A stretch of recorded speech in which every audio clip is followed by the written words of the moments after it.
தமிழக சட்டமன்ற தேர்தலுக்கு இன்னும் 5 மாதங்களே இருக்கும் சூழ்நிலையில் கூட்டணி பேச்சுவார்த்தைகள் சூடுபிடிக்க தொடங்கிவிட்டன. தேமுதிக எந்த பெரிய கட்சியுடன் கூட்டணி அமைக்கும் என்ற எதிர்பார்ப்பு நிலவும் சூழ்நிலையில் அந்த கட்சியின் தலைவர் பிரேமலதா விஜயகாந்த் திமுக மற்றும் அதிமுக ஆகிய இரு கட்சிகளிடமும் தனது கோரிக்கைகளை தெரிவித்துள்ளதாக தகவல் வெளியாகியுள்ளது.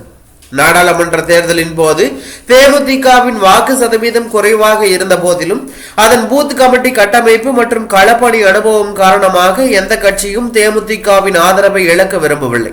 குறிப்பாக நடிகர் விஜயின் அரசியல் பிரவேசத்தால் ஒவ்வொரு தொகுதியிலும் வாக்கு வித்தியாசம் குறையும் என கருதப்படுவதால் சிறிய கட்சிகளின் ஆதரவு முக்கியத்துவம் பெறுகிறது.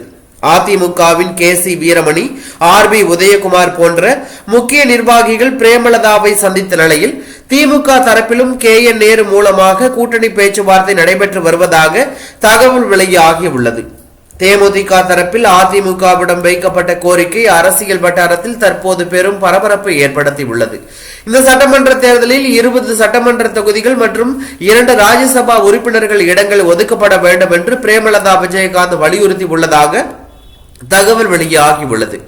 பாஜக மற்றும் பாமக போன்ற கூட்டணி கட்சிகளுக்கும் அதிக தொகுதிகள் ஒதுக்க வேண்டிய கட்டாயத்தில் உள்ள எடப்பாடி பழனிசாமி தரப்பு தேமுதிகவின் அந்த அதிகப்படியான கோரிக்கையால் ஆடிப்போய் உள்ளதாக தகவல் வெளியாகியுள்ளது.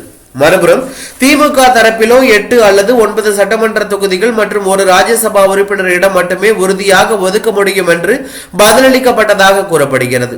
இதனால் தேமுதிக எந்த கட்சியுடன் கூட்டணி அமைக்கும், பிரேமலதா விஜயகாந்தின் இறுதி முடிவு என்னவாக இருக்கும் என்பது ஜனவரி மாதம் மதுரையில் நடைபெறவுள்ள தேமுதிக மாநாட்டில்தான் தெரிய வரும் என்று தகவல் வெளியாகி பெரும் பரபரப்பையும் அதிர்ச்சியும் ஏற்படுத்தி உள்ளது.